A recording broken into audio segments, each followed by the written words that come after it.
Hello साथियों, मैं B L लूणा मेरे YouTube चैनल स्टडी टाइम में आपका हार्दिक स्वागत करता हूं। हम हिंदी साहित्य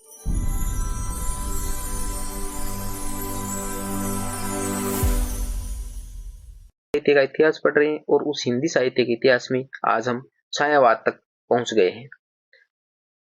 तो अगर आप मेरे चैनल पर पहली बार आए हो तो आप मेरे चैनल को सब्सक्राइब कर ले, बेल आइकन को ऑल पे प्रेस कर ले ताकि मेरे आने वाले हर वीडियो का नोटिफिकेशन आपको मिलता रहे। दूसरी बात, जो हिंदी व्याकरण है उसके नोट्स मैंने टेलीग्राम पे अपलोड कर दिए, आप जाकर उसको डाउनलोड कर सकते हो। उसका लिंक मेरे डिस्क्रिप्शन बॉक्स में है। इस वीडियो में जो हम पढ़ेंगे उसमें क्या है कि जो पिछली क्लास थी उसमें हमने छायावाद कंप्लीट कर लिया था, पर कुछ दो चार कवि है वो रह गए थे, तो मेरी वो लगा कि ये महत्वपूर्ण है। तो एक क्लास हम 10-15 मिनट की एक क्लास होगी, तो एक क्लास ये और ले लेते हैं और इनके बारे में भी थोड़ा देख लेते हैं। तो ये भी छायावाद के अंदर ही आते हैं। पहला जो नाम है वो है बालकृष्ण शर्मा नवीन। बालकृष्ण शर्मा नवीन। जन्म की बात करें तो 1896 ईस्वी में इनका जन्म हुआ था और मृत्यु 1960 ईस्वी में हुई थी। इनकी जो रचनाएं हैं वो रचनाएं रश्मि रेखा 1951 ईस्वी, क्वासी 1952 ईस्वी, हम विश्वाई जन्म के। तो ये जो रचनाएं है वो महत्वपूर्ण है और बालकृष्ण शर्मा नवीन की है।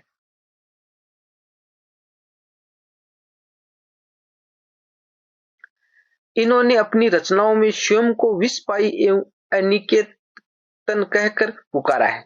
यानी अपनी रचनाओं में इनका नाम क्या है, विश्वपाई और अनिकेतन नाम रखा है।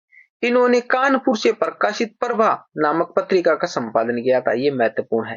यानी आपसे पूछा जा सकता है, बालकृष्ण शर्मा नवीन है, इनके द्वारा संपादित जो पत्रिका है वो है प्रभा, जो कहां से, कानपुर से प्रकाशित होती थी।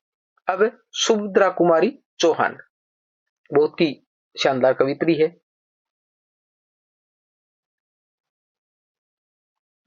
जन्म की बात करें तो 1904 ईस्वी में और मृत्यु 1948 ईस्वी में। बहुत ही महान कवित्री थी पर कम समय के लिए आई। यानी 1904 में पैदा हुई थी और 1948 ईस्वी में इनकी मृत्यु हो गई थी। यानी जो हमारे महादेवी वर्मा है उसके समकालीन ही थी, क्योंकि महादेवी वर्मा है वो 1907 से 1987 ईस्वी थी, 1987 ईस्वी। और इनका जन्म है वो तो ये महादेवी वर्मा 1907 में पैदा हुई थी और ये 1904 में। प्रमुख रचनाओं की बात करें तो झांसी की रानी, जलियांवाला बाग में वसंत, दोनों ही रचनाएं महत्वपूर्ण है जो सुभद्रा कुमारी चौहान की है।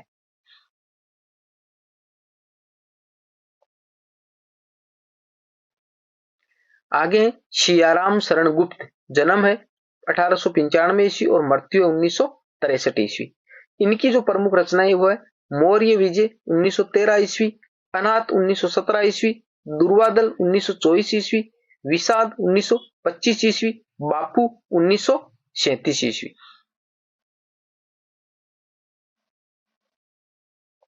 ये मैथिली शरण गुप्त के छोटे भाई थे। यानी मैथिली शरण गुप्त के छोटे भाई थे सियाराम शरण गुप्त। तो याद रखना, आपसे पूछा जा सकता है मैथिली शरण गुप्त के छोटे भाई का क्या नाम था, तो सियाराम शरण गुप्त, जो मैथिली शरण के छोटे भाई। आगे देखिए, समष्टि चेतना प्रधान काव्य धारा, ये जो है वो छायावाद का ही एक जो भाग है, जो दो हमने पहले कर लिए थे, राष्ट्रीय चेतनावादी और व्यक्तिवादी। तो ये जो समष्टि चेतना या समाजवादी जो भावना है उनसे संबंधित जो कवि है, तो इसके अंदर डॉक्टर रामकुमार वर्मा का नाम आता है। समष्टि चेतना, वैसे छायावाद के जो अन्य कवि हमने, तो ये छायावाद का ही रूप है, पर इनका समष्टि चेतना प्रदान का वे अलग नाम दे रखा। जन्म की बात करें तो 1905 ईस्वी और मृत्यु 1990 ईस्वी। इनकी एक प्रसिद्ध रचना है हिंदी साहित्य का आलोचनात्मक इतिहास, जो 1938, जो हमने हिंदी साहित्य का इतिहास की शुरुआत की थी उस टाइम नाम आया था डॉक्टर रामकुमार वर्मा का एक जो है हिंदी साहित्य का आलोचनात्मक इतिहास, जो 1938 में प्रकाशित हुआ था। ठीक है, महत्वपूर्ण जो इतिहास ग्रंथ है ये। इनको हिंदी एकांकी का जनक माना जाता है। डॉक्टर रामकुमार वर्मा, उनको हिंदी एकांकी का क्या माना जाता है, जनक।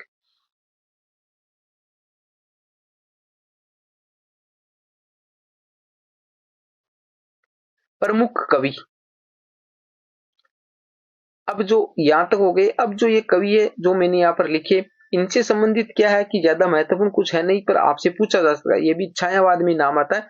जानकी वल्लभ शास्त्री, विद्यावती कोकिल, हरिकृष्ण प्रेमी, उपेंद्रनाथ अश्क, सुमित्रा कुमारी सिन्हा, तारा पांडे और रामदास मिश्र, देवराज। ये जो नाम है ये भी हमारे किसके अंदर आते? छायावाद में आते।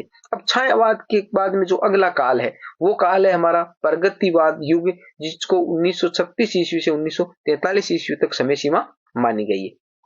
तो जो प्रगतिवादी युग है, मोटा मोटी आपको बता दें, जो प्रगतिवादी जो युग है, जो हिंदी साहित्य के अंदर जो प्रगतिवादी युग है, वो राजनीति के अंदर जो मार्क्सवाद था, यानी जो मार्क्सवाद है वही क्या है? प्रगतिवाद युग है। ठीक है, जो मार्क्स ने शुरुआत की थी। तो मार्क्स की जो विचारधारा है वही प्रगतिवादी युग की विचारधारा है। इसका अध्ययन हम अगली क्लास में करेंगे। उम्मीद करता हूँ ये क्लास आपको अच्छी लगी होगी। अच्छी लगी है तो लाइक, शेयर एंड सब्सक्राइब करें। मिलते हैं अगली वीडियो में। क्योंकि ये छोटी सी क्लास थी, जो उसके जो पॉइंट 2-4 कवि थे वो छूट गए थे, इसलिए मैंने यहाँ पर इसको लेना उचित समझा। ठीक है, धन्यवाद।